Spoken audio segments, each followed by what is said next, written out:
Mutual fund का topic इस channel का सबसे पॉपुलर टॉपिक है। मुझे इसका अंदाजा यहाँ के कमेंट्स देखकर होता है कि इतने कमेंट्स में मुझसे पूछा जाता है कि म्यूचुअल फंड के बारे में मैं कोई कॉम्प्रिहेंसिव वीडियो बनाऊं। हालांकि मैंने इससे पहले बहुत सारी वीडियोस अपने एक्सपीरियंस की बेसिस के ऊपर बनाई हुई है कि मेरा क्या एक्सपीरियंस रहा है डिफरेंट म्यूचुअल फंड्स का। और एक बहुत पहले मैंने वीडियो बनाई थी जो मैंने थोड़ी सी डिटेल में बनाया था, मैं सबका लिंक लगा देता हूं।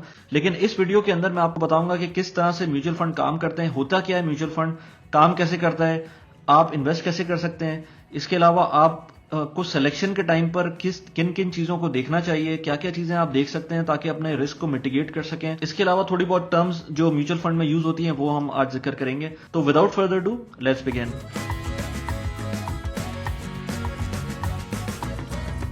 मेरा नाम मोहम्मद वली खान है। पर्सनल फाइनेंस और प्रोडक्टिविटी के ऊपर मैं रेगुलर वीडियोस अपलोड करता हूं। अगर आपको इन दोनों टॉपिक्स में इंटरेस्ट है तो आप बिल्कुल सही जगह पर हैं। आप इस चैनल को सब्सक्राइब कर दें और बेल का बटन भी दबा दें, उससे आपको आने वाली जितनी भी वीडियोस हैं वो नोटिफिकेशन में मिल जाएंगी।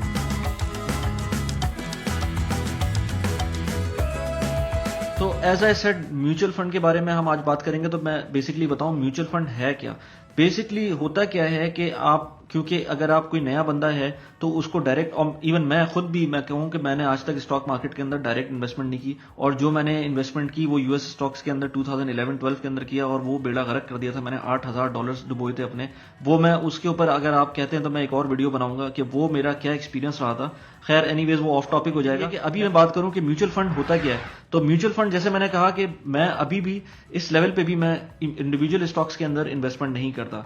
मैं ये नहीं चाहता कि क्योंकि मेरे पास टाइम ज्यादा नहीं है, मैं ज्यादा चीजें देख नहीं सकता, क्योंकि उसके अंदर आपको हर स्टॉक को स्टडी करना पड़ता है, उसका प्राइस टू अर्निंग रेशियो और बहुत सारी उसकी टेक्निकल टर्म्स हैं वो देखनी पड़ती हैं। तो मैं प्रेफर ये करता हूं कि मैं जिन लोगों को ये चीजें पता हैं ऑलरेडी और जिनका काम ये है तो मैं उनको काम दे देता हूं।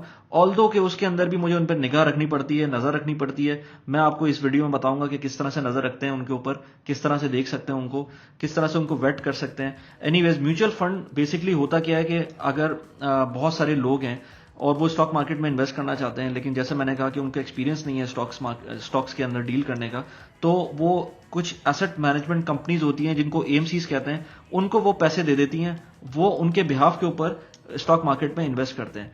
अब फर्ज करें स्टॉक मार्केट जो एएमसीज होती हैं उसके अंदर मल्टीपल फंड्स होते हैं उनके पास स्टॉक मार्केट के भी फंड्स होते हैं, उनके पास कमोडिटीज के भी फंड्स होते हैं। कमोडिटीज यानी कि लेट्स से गोल्ड और डिफरेंट और प्रेशियस मेटल या और भी चीजें हैं उसके भी फंड्स होते हैं।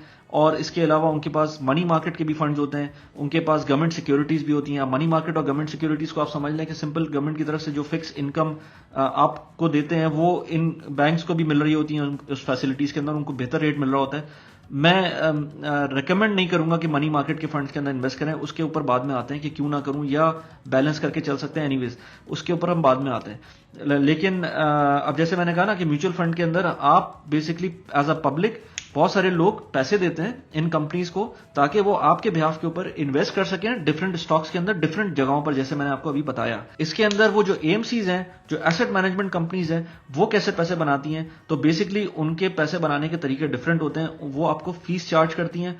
अब कुछ कंपनीज फीस के अंदर जो है वो 1% चार्ज करती हैं, कुछ 2% करती हैं, कुछ 3% करती हैं, कुछ फीस चार्ज नहीं करती, लेकिन वो चार्ज ऐसे करती हैं कि वो जो आपकी बाइंग प्राइस और रिडेम्पशन की प्राइस है उसके अंदर जो डेल्टा होता है वो बहुत ज्यादा कर देती हैं। तो आपको लगता है कि आप लेट से आज का नैव बेसिकली होता है नेट एसेट वैल्यू किसी भी म्यूचुअल फंड की, वो आपकी वैल्यू बताती है म्यूचुअल फंड की। फर्ज करें आज किसी म्यूचुअल फंड का नैव पहुंचा हुआ है 100 के ऊपर, मैं आज उसको खरीदता हूं। मुझे मेरा जो म्यूचुअल फंड वाले हैं वो कहते हैं कि भाई हम आपसे कोई परसेंटेज चार्ज नहीं करेंगे, आप जो खरीदेंगे वही आपका होगा, उसके अंदर हमारी कोई फीस नहीं है। लेकिन होगा क्या कि मुझे 100 रुपीज की जो नया होगा मैं खरीदूंगा तो जो मुझे मिलेंगे वो 97 रुपीज मिलेंगे या इक्विवेलेंट उसका नाम मिलेगा। उसका रीजन ये है कि वो उनका जो स्प्रेड होगा उसको स्प्रेड कहते हैं। जो बाइंग प्राइस और सेलिंग प्राइस में डिफरेंस होता है उसको स्प्रेड कहेंगे। तो कुछ म्यूचुअल फंड का ज्यादा होता है, कुछ का कम होता है, तो ये इस तरह से अपनी फीस निकालते हैं। लेकिन पॉइंट ये नहीं है, पॉइंट ये है कि वो तो चले फीस तो उनको निकालनी है, वो कहीं ना कहीं से निकालेंगे। लेकिन अगर कोई आपको परफॉर्मेंस दे रहा है, परफॉर्म अच्छा करके दे रहा है और उसके अंदर उसके रिटर्न्स अच्छे हैं, तो बेहतर ये है कि हम उनके रिटर्न्स देखें बजाय इनकी फीस इसके अंदर पड़ें, क्योंकि fees normally depending on the fund आपके 2 to 5% के करीब पड़ जाती है। वैसे तो कहते हैं 1 to 3%, लेकिन अगर सारी चीजें फैक्टर इन कर देना तो ये 3 to 4% तो एटलीस्ट बन जाती है म्यूचुअल फंड की फीस। उसको अभी हम छोड़ देते हैं, क्योंकि हमारा टारगेट होता है लॉन्ग टर्म के अंदर हमारा टारगेट है कि हम अपने पैसों को एनुअलाइज रेट के ऊपर 10% 20% के दरमियान जो है ना कहीं ग्रो करें। तो ये फिर जो चीज होती है ना वन टाइम इन्वेस्टमेंट की 2 to 3%, ये इतना मैटर नहीं करती, क्योंकि ये one time investment one time charges होते हैं उनकी तरफ से। अच्छा, क्योंकि मेरे कुछ व्यूअर्स हैं जो कि इंडिया से भी हैं, तो मैं उनके टर्म्स में भी थोड़ी सी बात करता हूँ। तो मैंने ये देखा कि इंडिया के कौन कौन से मेजर कंपनीज है जो कि म्यूचुअल फंड की कंपनीज हैं, उसके अंदर आईसीआईसी प्रूडेंशियल म्यूचुअल फंड्स हैं, एचडीएफसी है, रिलायंस है, एसबीआई है, एक्सिस है, और बहुत सारे कंपनीज हैं। ये तो मुझे over the top of my mind और जो मैंने देखा अभी रिसेंटली रिसर्च करते हुए, तो ये मुझे कुछ कंपनीज नजर आई थी। अब बात करें अगर पाकिस्तान के और इंडिया में भी ऑलमोस्ट एक ही तरह का जो काम हो रहा होता है, जिस तरह से मैं आपको म्यूचुअल फंड बता रहा हूं, इसी तरह से पूरी दुनिया में म्यूचुअल फंड होते हैं। और इसी में एक और कैटेगरी होती है ईटीएफ्स की। हम उसको पूरी डिटेल में तो बात नहीं करेंगे, लेकिन ऑलमोस्ट उसको आप म्यूचुअल फंड ही समझ लें, थोड़ा सा उनकी मैकेनिज्म डिफरेंट होता है। अब अगर पाकिस्तान की बात करें तो पाकिस्तान के अंदर जो टॉप एसेट मैनेजमेंट कंपनीज हैं, उसके अंदर एमसीबी आरिफ हबीब है, एकेडी सिक्योरिटीज है, अल मीजान सिक्योरिटीज है, बीएमए कैपिटल है, फैसल एसेट्स है, एचबीएल है, यूबीएल है। गर्ज के हर बैंक जितने भी हैं उन्होंने अपनी एसेट मैनेजमेंट कंपनी बनाई हुई है। हर एक के पास जो है ना अपना म्यूचुअल फंड का ऑप्शन है, आप किसी भी कंपनी के अंदर खोल सकते हैं, किसी भी कंपनी के अंदर खोल सकते हैं, कोई भी फंड ले सकते हैं। लेकिन अब मैं आपको बताऊंगा कि कौन से रिसर्च कैसे करनी है आपको अपने फंड्स के ऊपर। मैं बाय द वे आपको एक ग्राफिकल फॉर्मेट में भी दिखाऊंगा कि डिफरेंट फंड्स की क्या परफॉर्मेंस रही है अगेंस्ट द बेंचमार्क। क्योंकि बेंचमार्क क्या होता है यहाँ पर, नॉर्मली जो इस्लामिक जो फंड्स हैं वो अपना बेंचमार्क KMI को रखते हैं, और जो KMI 30 कहलाता है आई थिंक वो, और जो नॉर्मल कन्वेंशनल है वो KSE 100 इंडेक्स को अपना बेंचमार्क रखते हैं। दोनों ऑलमोस्ट एक दूसरे को फॉलो कर रहे होते हैं। जो इस्लामिक म्यूचुअल फंड्स का जो फंड्स होते हैं वो शरिया कंप्लाइंट होते हैं, जिसकी वजह से अपार्ट फ्रॉम जो प्रोडक्ट्स हैं वो कौन सी यूज कर रही हैं कंपनीज या कौन सी प्रोड्यूस कर रही हैं, उसके अलावा उनका जो डेट रेशियो है वो भी देख रहे होते हैं, ताकि आपका जो शरिया कंप्लायंस का जो चैप्टर है वो कंप्लीट हो सकते हैं। मतलब इसमें आप ये देखें, कभी कभी ऐसा भी हो सकता है कि कोई कंपनी अगर शरिया कंप्लायंट इस महीने है, वो अगले महीने शरिया कंप्लायंट ना रहे और उससे अगले महीने फिर दोबारा शरिया कंप्लायंट हो जाए। तो ये चीजें शरिया कंप्लायंट के अंदर ये लोग मॉनिटर कर रहे होते हैं। आप किस हद तक मॉनिटर कर रहे होते हैं, कितने डीप जाके कर रहे होते हैं, क्योंकि I don't know, I mean इतनी सारी कंपनीज होती हैं लिस्टेड, उसको किस तरह मॉनिटर करना है, कैसे करना है, उसको हर महीने इवेल्युएट करना है कि वो कितनी शरिया कंप्लायंट है, उसको निकालना है, डालना है, वो कितना फॉलो कर रहे हैं इस्लामिक फंड्स वाले, ये तो मुझे नहीं पता। लेकिन मैं बता रहा हूं कि ये इनका थॉट प्रोसेस और ये एक प्रोसेस होता है जिसके थ्रू ये कंपनीज को वेट कर रहे होते हैं। अच्छा, इसके अलावा म्यूचुअल फंड आपको एक और इंपॉर्टेंट बेनिफिट देता है, जो मैंने अपनी एक वीडियो में जिक्र किया था, टैक्स बेनिफिट का। आप उस वीडियो को जरूर देखें जाकर, अगर आप पाकिस्तान में रहते हैं, क्योंकि आपको जो अगर आप नॉर्मल आप डे जॉब करते हैं तो उस जॉब का जो टैक्स इनकम टैक्स है उसका ब्रेक आपको मिल सकता है थ्रू म्यूचुअल फंड इन्वेस्टमेंट। वो कैसे मिल सकता है, किन किन फंड्स के थ्रू मिल सकता है, कहां मिल सकता है, कैसे मिल सकता है, ये सारी डिटेल्स मैंने उस वीडियो में उसमें जिक्र किया हुआ है। आप उस वीडियो में डेफिनेटली जाके देखें, वो आपको इस चीज में हेल्प करेगी और आपके टैक्स के अच्छे खासे पैसे बच सकते हैं।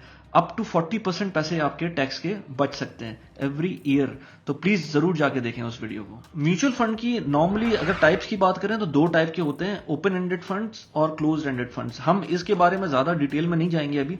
आप इतना समझ लें कि ओपन एंडेड फंड्स हम वही बात कर रहे हैं जो मैं अभी आज जो डिस्कस करूंगा वो ओपन एंडेड फंड्स होंगे। Open ended funds normally AMCs के थ्रू हम ऑपरेट करते हैं, और जितना भी जो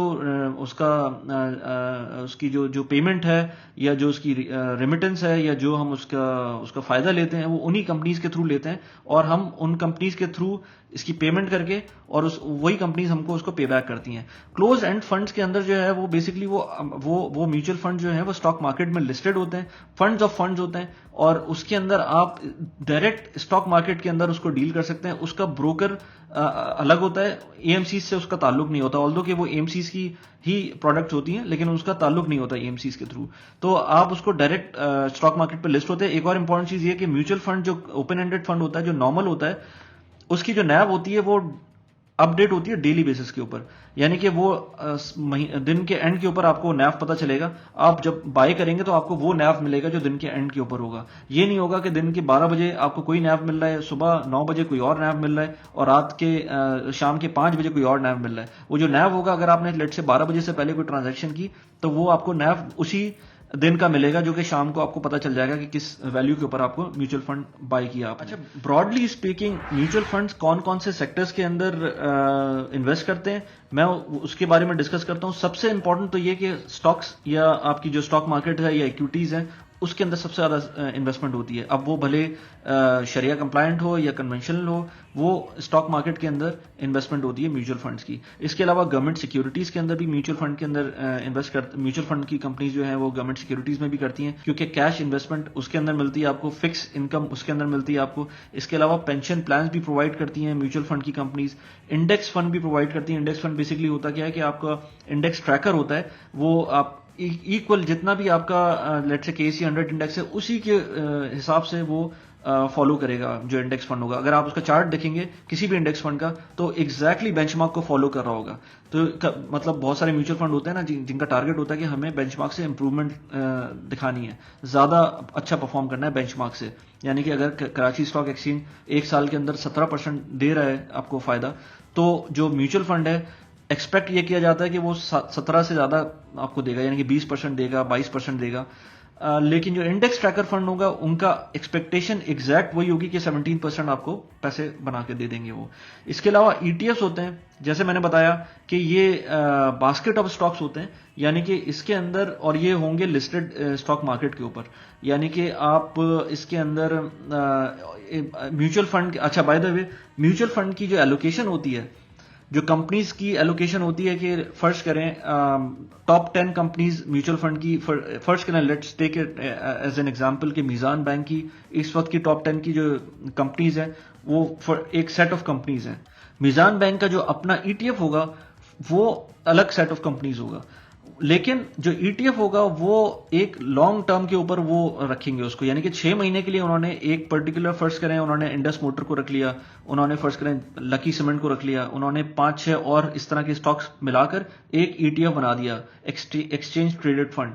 अब अगर आपको फर्स्ट करें वो मैच करती आपकी जो विजन है उसके साथ मैच कर रहा है मीजान का ईटीएफ, तो आप वो खरीद लें।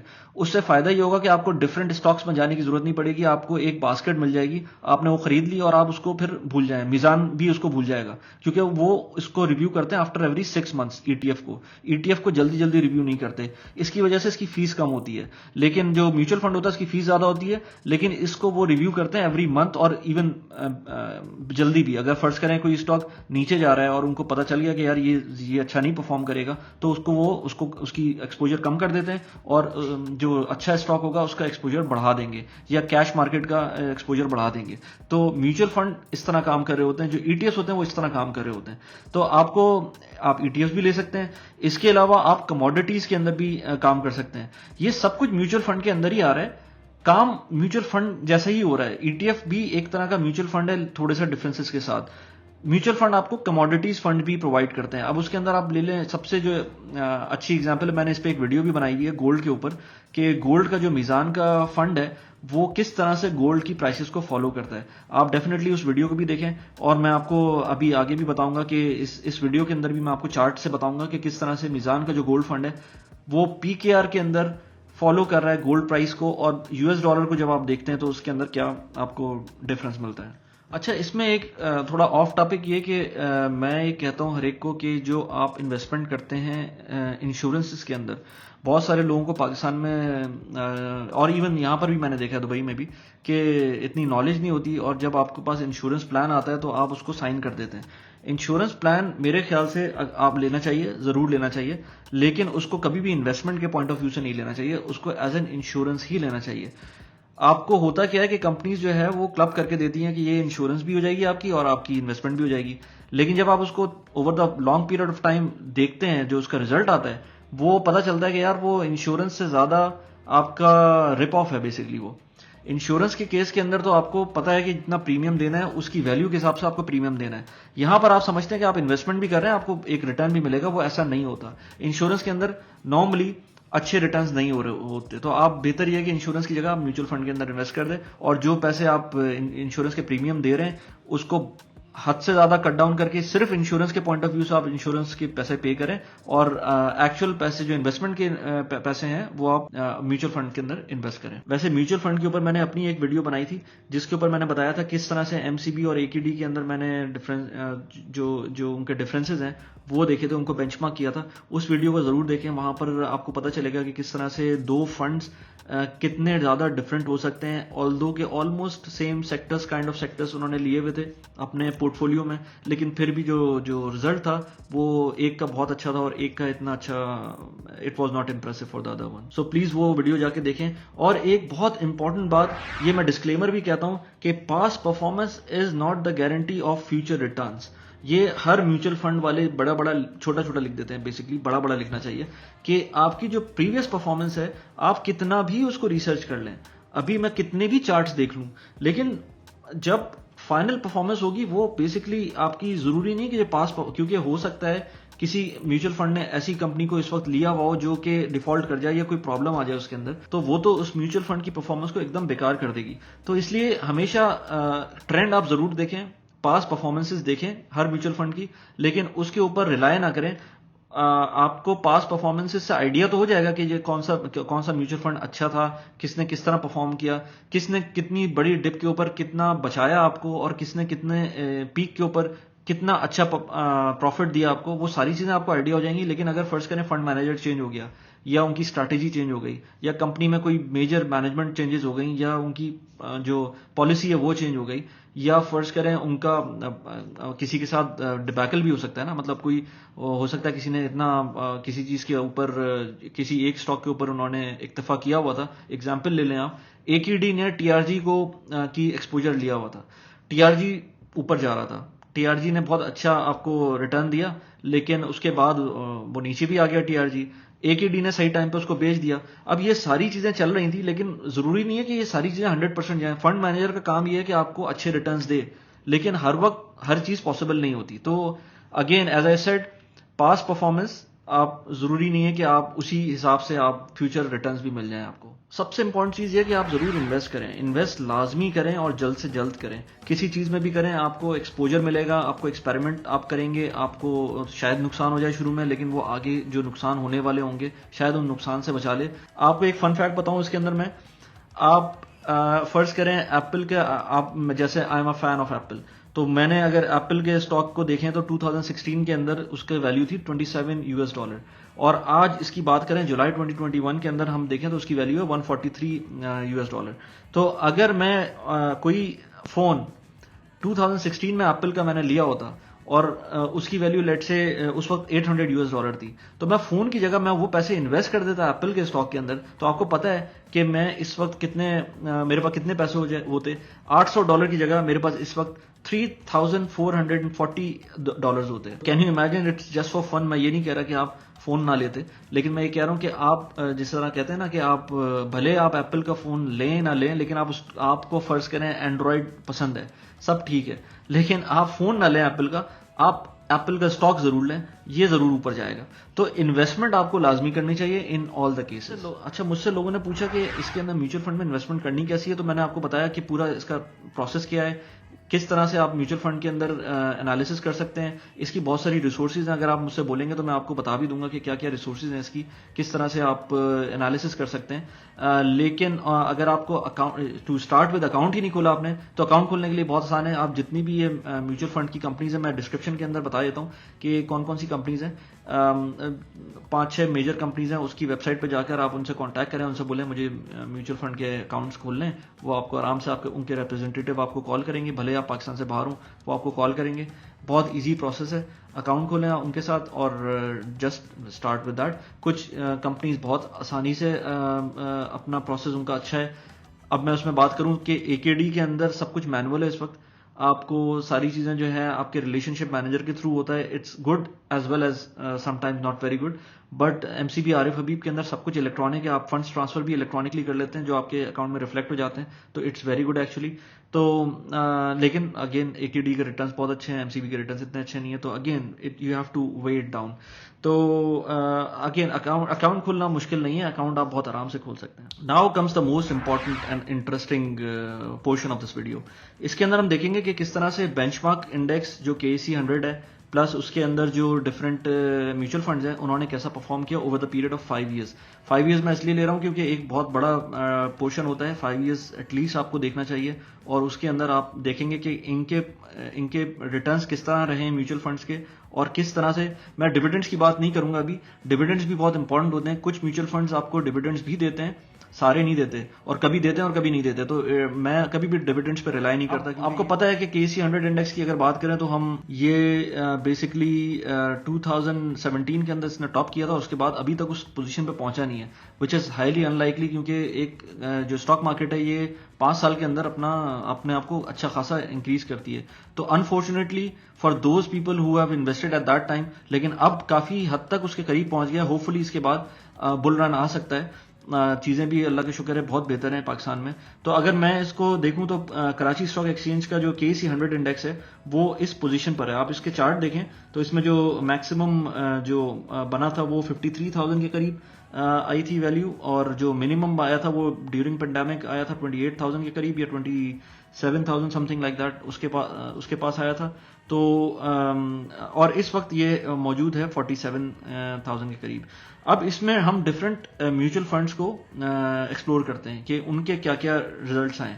इसमें हम देखेंगे MCB का जो आरिफ हबीब PSM है, पाकिस्तान स्टॉक मार्केट फंड, उसके अंदर उन्होंने कैसा परफॉर्म किया है। तो आप देखते हैं कि ऑलमोस्ट जिस तरह से कराची स्टॉक एक्सचेंज था उसी तरह इन्होंने भी परफॉर्म किया है, उसी को फॉलो किया है, और जिस तरह से वहां पर डिप्स आई थी, जिस तरह से उन्होंने ऊपर टॉप किया था और इस वक्त जैसे है, तो ऑलमोस्ट उसी तरह से कोई इनकी मेजर कोई डेविएशन नहीं है इंडेक्स के अगेंस्ट। तो इसको मैं कहूंगा कि एक नॉर्मल किस्म की परफॉर्मेंस है म्यूचुअल फंड की, क्योंकि इसने एग्जैक्टली उसको फॉलो किया है, उसने उसको आउट परफॉर्म नहीं किया। म्यूचुअल फंड का टारगेट होना चाहिए कि आपको आउट परफॉर्म करके दे मार्केट को। ये 5 साल का डेटा ले रहे हैं, तो 5 साल के अंदर आउट परफॉर्म नहीं किया, तो आगे अब मुझे नहीं पता कितना करते हैं।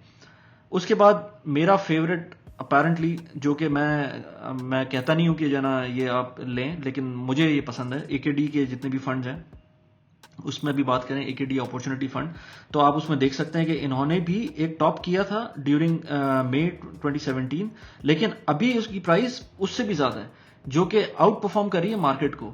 तो आप देख सकते हैं MCB के अंदर भी इस वक्त भी टॉप से कम है, और KSE 100 इंडेक्स भी इस वक्त भी टॉप से कम है, लेकिन AKD इन्वेस्टमेंट इस वक्त अपॉर्चुनिटी फंड जो है वो इस वक्त 137 पर है, जबकि इसका टॉप जो लगा था उस टाइम पर वो 125 था। तो इसने डेफिनेटली मार्केट को आउट परफॉर्म किया है। और भी जगहों पर जहां पर डिप आनी थी वहां पर उतनी डिप नहीं आई जितनी आनी चाहिए थी, और जहां पर ऊपर गया है वो ये उससे ऊपर गया है जो इंडेक्स था, तो इसने अपना जो है वो आउट परफॉर्म किया है। अब हम नेक्स्ट आते हैं मीज़ान इस्लामिक फंड के अंदर।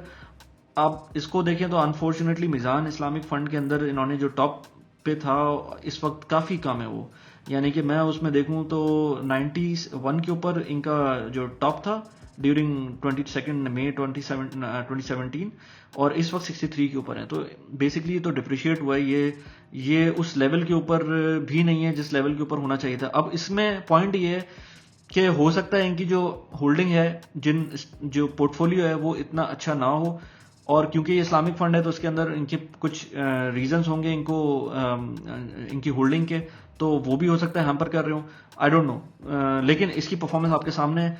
इसका मतलब ये नहीं है कि ये अच्छा फंड नहीं है, फंड बहुत अच्छा है। इनफैक्ट मीज़ान का जो ओवरऑल पोर्टफोलियो है वो इस वक्त पूरे पाकिस्तान में जितने भी फंड्स हैं उनमें सबसे ज्यादा है। इसके बाद अगर हम और देखें तो this is Meezan Tahaffuz pension fund, just to take an example. इसका कोई स्टॉक मार्केट से ताल्लुक नहीं है, लेकिन आप इसके अंदर देख सकते हैं ग्रोथ इसकी।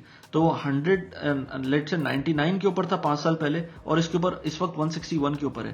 तो अच्छी ऑलमोस्ट 161% इसके अंदर 61% इंक्रीज हुआ है, और ये एक अच्छी इंक्रीज है, यानी कि आपको over the period of time almost कोई 11-12% आपको गेन दे रहा है, which is not bad. It is pension fund, तो इसके अंदर आपको इसकी जो लेट से मैं ये भी देख लूं कि इसके अंदर इनकी होल्डिंग क्या है, तो आप ये देख सकते हैं कि होल्डिंग इसकी जो है ना इसके अंदर अदर इंक्लूडिंग रिसीवेबल जो कि इन्होंने बताया नहीं है, और कैश इसके अंदर है तकरीबन 27%। तो इसके अंदर आप इसकी डिटेल देख सकते हैं कि इन्होंने क्या फंड मैनेजर, हाँ by the way fund manager report is very important, आप उसको स्टडी करें, डेफिनेटली स्टडी करें कि किस तरह से फंड मैनेजर रिपोर्ट लिखी जाती है, पढ़ी जाती है, किस तरह से आपको उसके अंदर बेनिफिट मिल सकता है। बाय द वे मैं ये sarmaya.pq के ऊपर सारी इंफॉर्मेशन ले रहा हूँ, इस पे सारी इंफॉर्मेशन फ्री है, आप इसके अंदर जितनी एनालिसिस है वो करना चाहते हैं कर सकते हैं, फंड मैनेजर रिपोर्ट भी इसके ऊपर आपको मिल जाएगी। अगला फंड हम देखते हैं, अगला फंड है एचबीएल का एनर्जी फंड। अच्छा, अब इसके अंदर इंटरेस्टिंग है, मैं एक और एनर्जी फंड देखूंगा लेकिन आप पहले एचबीएल का एनर्जी फंड देख लें। इसके अंदर आप देखें कि इन्होंने जो इनकी होल्डिंग थी वो इक्विटीज थी, और उसके अंदर ये इनके जो सिंबल्स नजर आ रहे हैं ये इनके मेजर होल्डिंग्स थी। हपको हो गया, कैपको हो गया, मरी पावर प्लांट हो गया, एनआरएल हो गया, ओजीडीसी, पीओएल, पीपीएल, पीआरएल, ये पीएसओ, ये सारी इसकी होल्डिंग्स थी।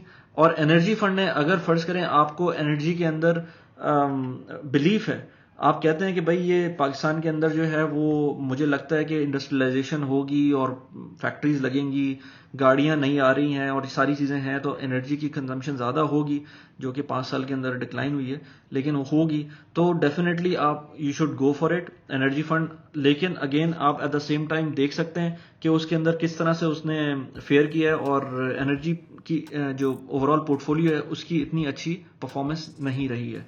इसके बाद अगर मैं बात करूं आपसे, तो एक और एनर्जी फंड है मीजान एनर्जी फंड। अब अनफॉर्चुनेटली फॉर सम रीजन मीजान के इतने अच्छे मुझे रिजल्ट्स नजर नहीं आए, लेकिन मैं बोलता हूं ये मुझे नजर नहीं आए, मेरी बातों पे ना जाएं, मैं सिर्फ एक एनालिसिस कर रहा हूं, मैंने इवन इसकी फंड मैनेजर रिपोर्ट नहीं देखी अभी, मैं सिर्फ आपको एक कंपैरेटिव एनालिसिस करके दिखा रहा हूं। एचबीएल का जो एनर्जी फंड था उसके रिटर्न्स, यानी कि मैं देखूं तो ओवरऑल इसके इतनी बुरी हालत नहीं है जितनी मीजान के एनर्जी फंड की बुरी हालत है।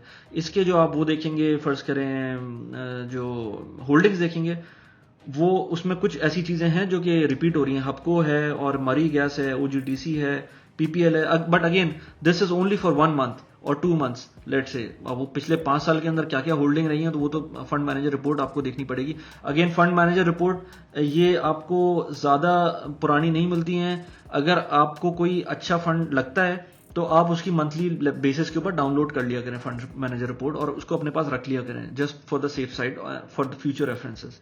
अच्छा, ये हो गया एनर्जी फंड। एनर्जी फंड में आपने देखा कि मीजान एनर्जी फंड ने इतना अच्छा परफॉर्म नहीं किया, एचबीएल ने भी अच्छा परफॉर्म नहीं किया, लेकिन एटलीस्ट उसने इतना नुकसान नहीं दिया आपको। उसके बाद हम आते हैं एक बहुत मशहूर है जो एनआईटी है, नेशनल इन्वेस्टमेंट ट्रस्ट, बहुत मशहूर कंपनी है, बहुत मशहूर फंड है बेसिकली, बहुत अच्छा रिटर्न देता है। मैं अभी इस वक्त इस्लामिक इक्विटी फंड देख रहा हूँ इसका एनआईटी का, लेकिन आई एम श्योर जो एनआईटी का नॉर्मल फंड है वो उसने इतना बुरा परफॉर्म नहीं किया होगा। अगेन इसके अंदर भी 2017 के अंदर टॉप किया था और इस वक्त उससे नीचे है ये, तो क्योंकि वो मार्केट नीचे है इस वक्त, पहले 5 साल पहले से, तो इसलिए ये भी नीचे है, लेकिन आई एम श्योर मार्केट ने पुल करना है इसके बाद और इम्प्रूवमेंट आनी है, तो होपफुली इस्लामिक फंड भी कैचअप करेंगे इसके अंदर। अच्छा, उसके बाद ये तो एक एग्जांपल मैंने आपको दी डिफरेंट फंड्स की, जिसके अंदर कोई स्टॉक मार्केट फंड था, कोई equity fund, Islamic equity fund था, या फिर कोई इसके अलावा एनर्जी फंड था। इसी तरह सारे म्यूचुअल फंड्स ने अपने एक मेन फंड होता है उनका, एक फंड्स ऑफ फंड्स भी हो सकता है, एक एनर्जी फंड लेट से हो सकता है, कुछ हो सकता है सीमेंट फंड भी हो सकता है जिसके अंदर सारी सीमेंट सेक्टर्स हों। तो इस तरह के बहुत सारे फंड्स, मतलब हजारों की तादाद में आपको म्यूचुअल फंड्स डिफरेंट टाइप के मिल जाएंगे। तो आप अपनी प्रेफरेंस के हिसाब से, अपनी जो आपकी लॉजिक है उसके हिसाब से आप कोई भी फंड चूज कर सकते हैं। एक आखिरी चीज जो मैं आपको बताना चाहता हूं वो ये कि मैंने इस पे जिक्र किया था अपनी गोल्ड वाली वीडियो के अंदर कि गोल्ड कौन सा आपको खरीदना चाहिए, मैं उसके अंदर रीट्रेट किया मैं अभी आपको दिखाता हूं कि गोल्ड को किस तरह, और गोल्ड को अगर आपको लेना है तो मुझे जो अभी तक समझ में आया है, आप गोल्ड को फिजिकल ले सकते हैं, लेकिन अगर आपको इलेक्ट्रॉनिक गोल्ड लेना है तो पाकिस्तान के अंदर रहते हुए क्या ऑप्शन है आपके पास।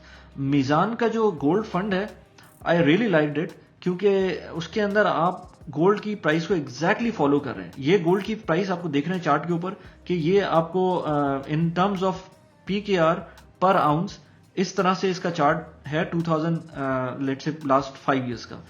अगर आप मीजान का जो फंड है उसको देखेंगे तो मीजान का फंड एग्जैक्टली उसको फॉलो कर रहे हैं। मतलब आप, मैं इसको बार बार ऊपर नीचे करके दिखाऊं आपको, तो ये एग्जैक्टली एक दूसरे को फॉलो कर रहे हैं मीजान के फंड, क्योंकि मैंने इसमें ले लिया है पीकेआर को, यहाँ पर अब मैं अगर आपको यूएसडी दिखाऊं तो यूएसडी ऑफ कोर्स इसके अंदर थोड़ा सा डिफरेंट होगा, क्योंकि यूएसडी 2018 के अंदर पाकिस्तान रुपी डिप्रिशिएट हुआ था।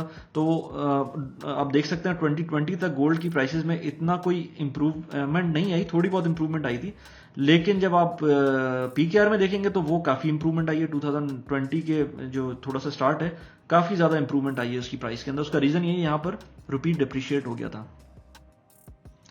तो फायदा मीजान, अच्छा मीजान के अंदर देखें तो मीजान का फंड जो है वो एग्जैक्टली गोल्ड प्राइस को पीकेआर टर्म्स के अंदर फॉलो कर रहे हैं। तो इसमें आपका फायदा डेफिनेटली वो ये है कि आपको फिजिकल गोल्ड नहीं रखना, आपको डिजिटल गोल्ड मीजान का गोल्ड फंड ले लें, उसके इंडेक्स को वो ट्रैक कर रहा होगा, आपके पास गोल्ड का एक्सपोजर होगा। मैंने पहले भी कहा है कि गोल्ड की जो होल्डिंग है मेरे हिसाब से आपके पूरे पोर्टफोलियो का 10% से ज्यादा नहीं होना चाहिए। उसका रीजन ये है कि गोल्ड आपको कोई एज सच इनकम प्रोवाइड नहीं कर रहा है, ये एक हेज है अगेंस्ट मेजर कैलामिटी। अब आप देखें कि मेजर कैलामिटी गुजरी है हमारे ऊपर अभी कोविड की, उसके अंदर गोल्ड ने किस तरह परफॉर्म किया है। ठीक है थोड़ा सा ऊपर गया है, लेकिन एज सच कोई आउट ऑफ द रूफ उसकी परफॉर्मेंस नहीं रही है। ऑल्दो कि इस वक्त यूएस के अंदर किस तरह से डॉलर प्रिंट हुआ है और सब कुछ हुआ है, लेकिन गोल्ड फिर भी उस तरह से परफॉर्म नहीं किया जिस तरह से एक्सपेक्ट किया जा सकता था। तो again I would say gold की वैल्यू आप कुछ भी प्राइस हो जाए, चाहे आज से डबल भी हो जाए इससे, लेकिन आप उसको फिर भी अपनी पोर्टफोलियो का 10% से ज्यादा ना रखें, क्योंकि मेरे ख्याल से गोल्ड एज सच कोई आपको रिटर्न नहीं दे रहा होता। ये एक स्पेकुलेटिव एसेट है, या फिर आप उसको कह लें कि एक इंश्योरेंस है आपके लिए, कि अगर कोई बुरा वक्त पड़ता है तो आप उसको बेच सकते हैं। तो बेसिकली अगर हम इस आज की वीडियो का कंक्लूजन देखें तो कंक्लूजन में ये है कि कभी भी म्यूचुअल फंड की रिपोर्ट्स पढ़ें या उनके चार्ट्स को देखें तो पास्ट परफॉर्मेंस की बेसिस के ऊपर आगे का प्रेडिक्शन ना सोचे कि ये फंड अच्छा परफॉर्म करेगा, क्योंकि कभी भी कोई फंड में कोई ना कोई प्रॉब्लम हो सकती है। लेकिन अपनी स्टडी को पूरा रखें, पास्ट परफॉर्मेंस की बेसिस के ऊपर अपने डिसीजंस लें, लेकिन सोच के रखें कि प्रॉब्लम कभी भी हो सकती है। अच्छा, इसके अलावा ये कि डाइवर्सिफिकेशन बहुत इंपॉर्टेंट है, लेकिन ओवर डाइवर्सिफिकेशन ना करें और देखभाल के डाइवर्सिफिकेशन करें। आपको जैसे मैंने बताया कि 2 फंड्स हैं, 2 फंड्स के अंदर फर्ज करें जो टॉप 10 उनकी होल्डिंग्स हैं वो ऑलमोस्ट सेम है, तो फिर उस डाइवर्सिफिकेशन का फायदा नहीं है, क्योंकि उसके अंदर आप जो है ना, जो 5 फंड्स वहां पर हैं, जो 5 स्टॉक्स वहां पर हैं, वो भी दूसरे स्टॉक्स के अंदर भी यूज कर रहे हैं वो 5 स्टॉक्स।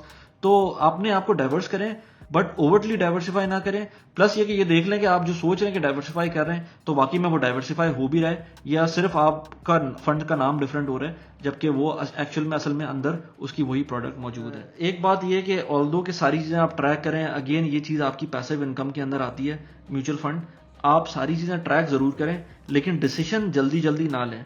उसके 2 रीजंस हैं। मैं हमेशा कहता हूं कि अगर आप म्यूचुअल फंड के अंदर आपको परफॉर्मेंस लग नहीं रही तो आप हल्के हल्के करके उसके अंदर से अपनी इन्वेस्टमेंट निकालें, क्योंकि यू नेवर नो कि आप सही तरह से उसको जज कर भी रहे हैं कि नहीं कर रहे हैं। तो आई वुड सजेस्ट कि आप अगर आपको लग रहा है कि आपका फंड इतना अच्छा परफॉर्म नहीं कर रहा है तो आप दूसरे फंड में इन्वेस्ट, क्योंकि देखिए म्यूचुअल फंड के अंदर जो इन्वेस्टमेंट है मेरे एंड जो मैं जिस तरह मैं इन्वेस्टमेंट करता हूं, मैं हर महीने इन्वेस्ट करता हूं। तो मैं हर महीने अगर मुझे लग रहा है कि भाई मुझे पिछले 2 साल से मुझे अच्छा नहीं मिल रहा है इसका रिटर्न, तो मैं क्या करूंगा कि अगले महीने से उस फंड में इन्वेस्टमेंट नहीं करूंगा, मैं दूसरे फंड में इन्वेस्टमेंट कर दूंगा और मैं उस दूसरे फंड में इन्वेस्टमेंट स्टार्ट कर दूंगा रिकरिंग करना। अब कुछ अरसे बाद मुझे लगेगा कि यार जो फंड ए था जो मैं पहले यूज कर रहा था वो वाकई में कोई इन्वेस्टमेंट नहीं है, तो मैं हल्के हल्के करके उसमें से उसकी इन्वेस्टमेंट निकाल के भी उस दूसरे किसी और फंड में डाल दूंगा, लेकिन मैं अब्रप्टली उसमें से पैसे नहीं निकालूंगा। या तो मुझे पूरी तरह से कोई इन्फॉर्मेशन हो, इनसाइडर इन्फॉर्मेशन हो, या मुझे कोई इतनी अच्छी टेक्निकल एनालिसिस आती हो कि मुझे पता हो कि यार ये बेकार है बिल्कुल। मुझे जब ये सारी चीजें नहीं पता तो बेहतर ये है कि मैं हल्के हल्के करके स्लोली एंड ग्रेजुअली मैं उस पर काम करूं। मैं म्यूचुअल फंड में बाय द वे जो मैंने इन्वेस्टमेंट स्टार्ट की वो मैंने 3-4 साल से इन्वेस्टमेंट स्टार्ट की हुई है और अभी तक मैं उसमें स्टडी ही कर रहा हूं। तो यू नेवर नो कि क्या चीजें आपको नहीं पता चलती हैं, तो बेहतर ये है कि आप हल्के हल्के करके जो चीज करनी है वो आप दूसरे फंड में स्टार्ट कर दें और इस फंड को स्लोली एंड ग्रेजुअली इसमें से पुल ऑफ करें और बाद में इसको फारिग कर दें। एनीवेज कैसी लगी वीडियो आप मुझे बताइएगा प्लीज। वीडियो अच्छी लगी हो तो प्लीज लाइक कर दें, सब्सक्राइब कर दें चैनल को। Thanks for watching the video, bye bye.